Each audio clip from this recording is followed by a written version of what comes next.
오늘 함께 나누기 원하는 말씀은 마가복음에 속한 본문입니다. 신약 성경은 예수 그리스도의 역사성을 담고 있는 오늘 본문 마가복음을 포함해서 네 권의 복음서로 시작되는데요.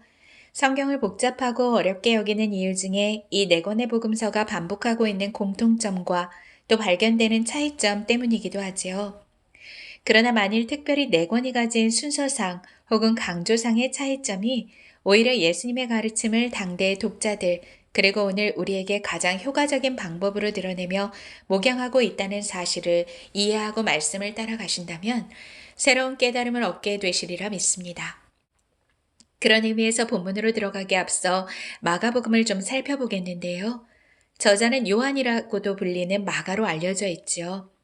마가는 예수님의 제자는 아니었지만 사도 베드로의 수행원으로 예수님의 사역을 매우 자세히 전해 듣고 성령의 감동으로 탁월하게 마가복음을 기술하게 됩니다.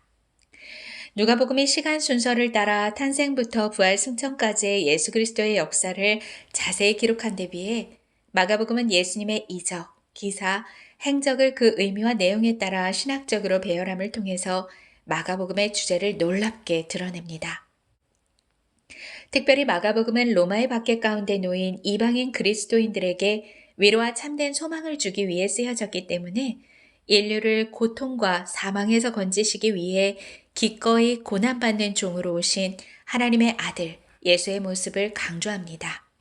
자, 그럼 이런 마가복음의 전체 맥락을 좀 염두에 두시면서 오늘 본문 마가복음 7장 속에 예수님 행적을 통해 우리에게 깨닫게 하시는 성령의 감동하심은 무엇인지, 우리에게 열어주기 원하시는 그 세계는 어떤 것인지 한번 따라가 보죠. 예수님의 사역을 한참 펼쳐가던 갈릴리 가버나움 지역에 점점 더 예수님을 쫓는 무리들이 많아지고 일으키신 이적 기사의 소문들이 날이 갈수록 퍼져감에 따라 이를 못마땅하게 여긴 당시 갈릴리 지역 종교 기득권 세력들은 예수 사역을 중단시키고 따르는 무리들을 제지할 구실을 찾고자 예루살렘의 조사단을 요청하게 됩니다. 이를 이유로 예루살렘으로부터 파견된 바리새인들과 율법교사들은 갈릴리에 도착해 예수와 그의 일행들을 근거리에서 지켜보며 꼬투리를 잡을 명분을 얻고자 했는데요. 그들의 눈에 마침 예수의 제자 몇이 손을 씻지 않고 빵을 먹는 모습이 포착되었습니다. 여기서 우리가 알아야 할 것은 바리새인들이 지적하고 싶은 손 씻기는 단순히 우리가 생각하는 청결 목적과는 그 의미하는 바가 다르다는 겁니다. 당시 바리새인들뿐 아니라 모든 유대인들은 모세의 율법 외에 그 율법을 해석한 장로들의 유전을 엄격히 지키는 일을 경건과 거룩의 잣대로 삼곤 했는데 이 장로들의 전통 가운데 정결법은 모르는 사이 부정한 곳에 접촉될 수 있다는 가정으로 부정을 제거하기 위해 음식 먹기 전 그리고 외출했다 돌아왔을 때 물을 뿌리거나 씻곤 했습니다. 몸뿐 아니라 그릇도 마찬가지지요. 한마디로 종교 의식이었습니다. 그들이 예수님께로 다가가 말합니다. 이것 보시오. 당신의 제자라는 자들은 왜 장로들의 전통을 무시하고 부정한 손으로 빵을 먹는 것이요? 이 질문에 예수님께서 말씀하셨습니다. 선지자 이사야가 너희 같은 자들을 두고 일찍이 예언하였다. 이 백성은 입술로는 나를 공경해도 마음은 내게서 멀리 떠나 있다. 그들은 사람의 훈계를 교리로 가르치며 나를 헛되게 예배한다. 사람의 전통을 지키기 위해 서슴없이 하나님의 말씀을 버리고 있음을 질타하시며 이어서 당시 자행되던 실례를 들어 더 명확히 짚어주십니다. 모세는 너희 부모를 공경하라 했으나 그러나 너희는 부모에게 드려야 할 것이 있어도 부모 대신 고르반 하나님께 예물로 바쳤다고 말하며 하나님의 계명을 회피한다. 이는 그저 한 작은 예일 뿐 이같이 하나님의 말씀을 헛되이 하는 일을 수없이 저지르고 있다. 예수님께서는 장로의 유전을 엄격히 지키는 것으로 상대를 정죄하고 스스로는 종교적 우월감이 매우 컸던 그들을 향해 사람이 만든 전통을 악용해 그 전통 뒤에 숨어서 하나님의 말씀을 회피하기 위한 핑계로 삼고 있는 시커먼 속내를 드러내셨습니다. 이제는 모든 군중을 모아서 매우 중요한 말씀을 들려주세요. 너희는 다 내 말을 듣고 깨달으라.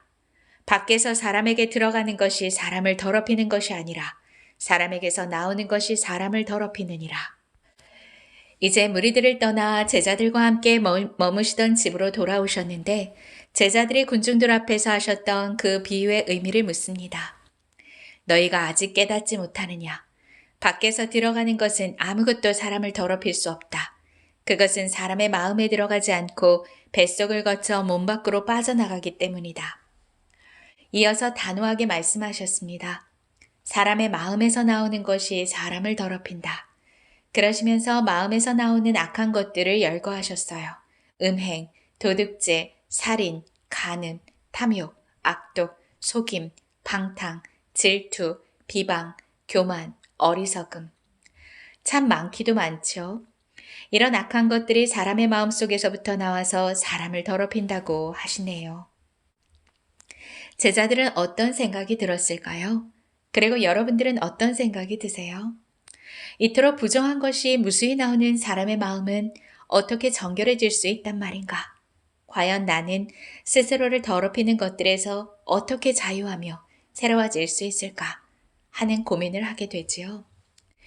마가복음 책을 소개하면서 수록된 내용들이 시간적 순서가 아닌 하나님의 뜻을 잘 드러내기 위해 신학적으로 배열되었다고 말씀드렸습니다. 이제 마가복음 7장 뒤이어서 수록된 두 사건을 통해 정결함에 관한 성령께서 주시는 깨달음을 얻게 되시기를 축원합니다. 예수님께서는 제자 일행과 이번에는 두로와 시돈이라는 이방 지역으로 가시게 됩니다. 그곳에서 예수님께서는 어쩐지 몸을 숨기고 조용히 계셨는데요. 이미 소문이 파다해서 예수님이 계신 곳으로 많이들 찾아왔어요. 그중 헬라인이자 가나안 민족의 자손인 수로보니게 출신의 여인이 예수님이 그 지방에 머물고 계시다는 소문을 듣고 달려와 그 발 아래 엎드려 간청합니다. 주님, 제 딸이 귀신 들렸습니다. 제 딸에게서 더러운 귀신을 쫓아주소서. 저런, 너무도 딱하지요. 이 안타까운 사정에 이방 여인이 무릎을 꿇고 너무도 간곡히 애원하고 있는데요. 그런데 예수님께서는 전에 없던 심한 냉대를 하셨어요. 자녀들을 먼저 배불리 먹여야 한다. 자녀들이 먹을 빵을 집어 개들에게 던져주는 것은 옳지 않다. 심지어 개라는 표현까지 쓰고 계세요. 하지만 우리에게도 이토록 매몰차게 들리는 대단히 모욕스러울 예수님의 이런 말씀에도 불구하고 여인은 흔들림 없이 예수님을 주님이라고 부르며 더더욱 간곡히 청합니다. 주님, 그러나 상아래 개들도 자녀들이 흘리는 부스러기는 얻어먹습니다. 이스라엘의 스스로 높아진 마음과 제자들의 무지함을 내내 지켜보셔야 했던 예수님께서 모처럼 이방 땅에서 마주한 이방 여인의 낮은 자세, 흔들리지 않는 믿음이 무척이나 기쁘고 흐뭇하셨겠다는 생각이 들더군요. 예수님께서는 여인의 고백을 기쁘게 받으시고 이렇게 말씀하셨습니다. 네가 그렇게 말했으니 어서 가보아라. 귀신이 내 딸에게서 나갔다. 정말 그녀가 집으로 달려가 보자 딸을 결박하고 있던 귀신이 이미 떠나고 딸은 침대에서 평온히 안식하고 있었습니다. 사단의 속박으로 고통당하던 특별히 마가복음이 강조하는 이방 지역에 펼쳐진 하나님의 아들 예수 그리스도를 통한 구속이자 치유입니다. 드로아 시돈 지방을 떠난 예수님께서는 데가볼리 지방을 거쳐 갈릴리 호수로 다시 되돌아오셨어요. 이번에는 예수님의 소식을 들은 어떤 사람들이 귀먹고 말더듬는 한 사람을 예수께로 데리고 나와 치료해 주시기를 대신 간청합니다. 예수님께서는 그 사람을 따로 데리고 무리들을 떠나 저만치 가셔서는 듣지 못하는 그의 귀에 손가락을 넣고 침을 뱉은 손으로 말이 어눌한 혀를 만지셨죠. 지금까지 볼 수 없었던 예수님의 모습입니다. 아마도 듣지 못하는 그에게 시각과 촉각이라는 공감각적인 치료 과정을 보여주신 것이 아닐까 싶습니다. 또한 이 과정이 형식적인 정결함에 묶여있던 유대인들 앞에서는 순탄히 진행할 수 없는 것이기에 무리를 떠나 저만치서 행하신 것이 아닐까 싶습니다. 그리곤 예수님이 하늘을 우러러 탄식하시며 큰 소리로 외치셨어요.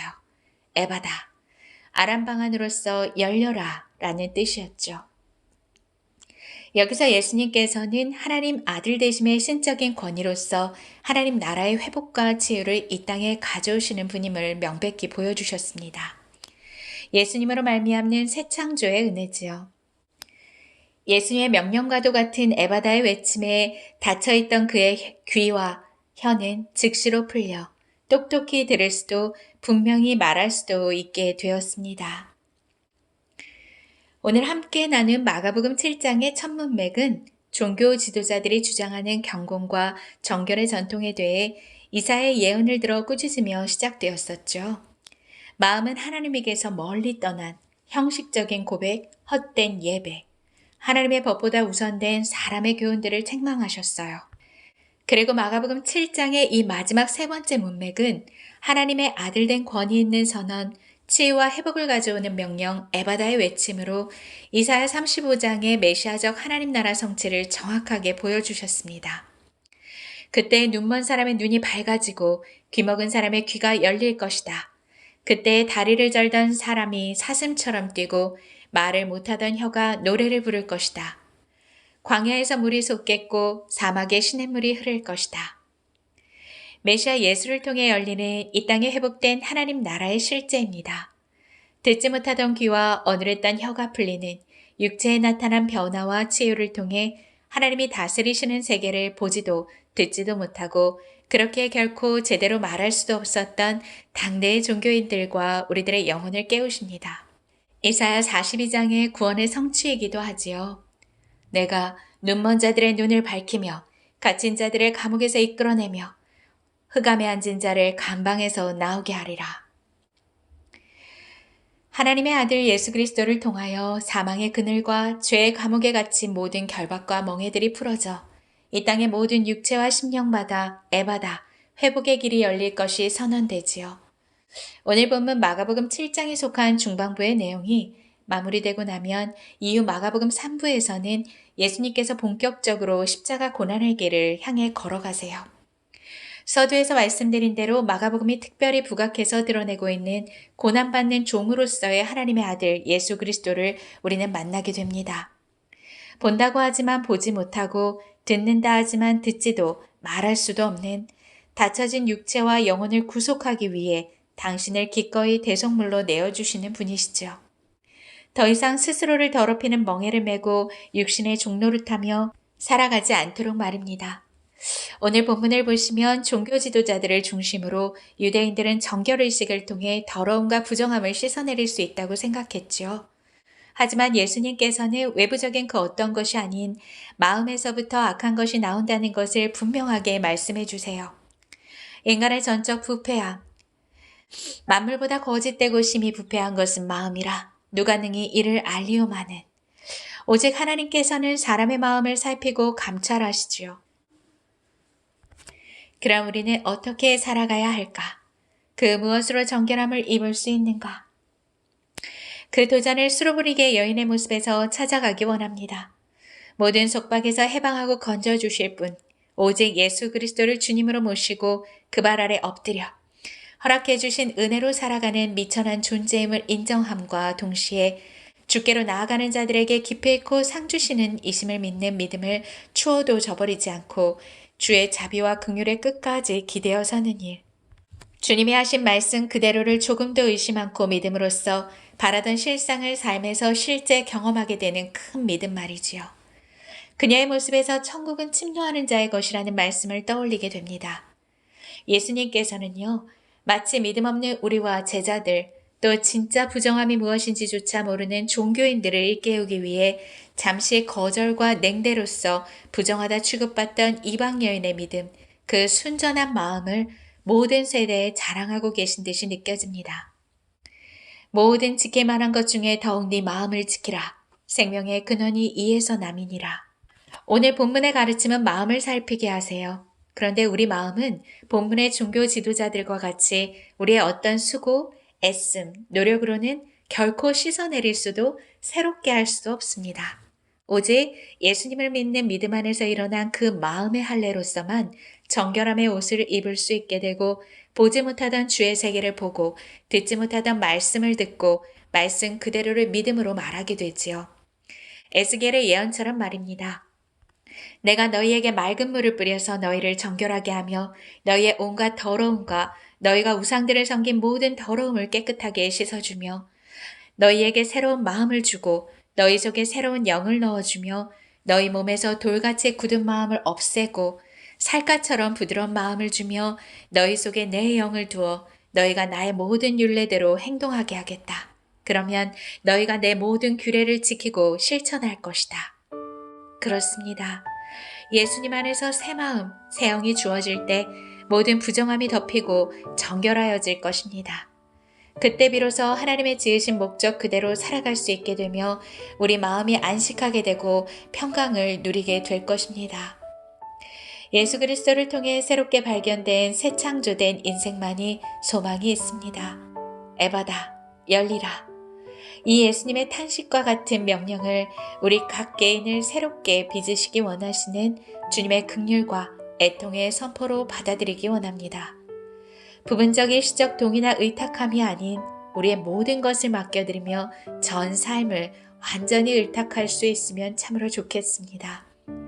이제는 내가 사는 것 아니요 내 속에 주께서 사시는 것이라 인정함으로써 주님 안에서 안식하며 우리 속에서 그분의 일하심을 보게 되시기를, 주님과의 그 생명적 관계 안에서 주의 생명을 풍성히 누리며 살아가시기를 축원드립니다. 우리는 23년도 대강절을 지나고 있습니다. 예수님의 탄생을 기다리는 대강절을 지나며 우리 개인의 삶 가운데 우리 구주 예수 그리스도를 더욱 뜨겁게 대망하는 우리 모두가 되었으면 좋겠습니다. 스스로의 애씀과 수고로서 정결함과 의에 이루고자 하던 저마다의 모든 헛된 노력과 거짓 자아를 내려놓고 우리 심령을 새롭게 하실 유일한 구주를 갈망함으로 모든 억눌림과 결박을 푸신 에바다, 그 열린 세계를 바라보는 복이 있기를 주님의 이름으로 축원합니다. 오늘 본문 마가복음의 첫 구절로 말씀을 맺겠습니다. 하나님의 아들 예수 그리스도의 복음의 시작이라. 이것이 오늘 마가복음 7장 말씀을 통해 곧 성탄절을 맞으며 여러분들과 함께 나누고 싶었던 복된 소식입니다.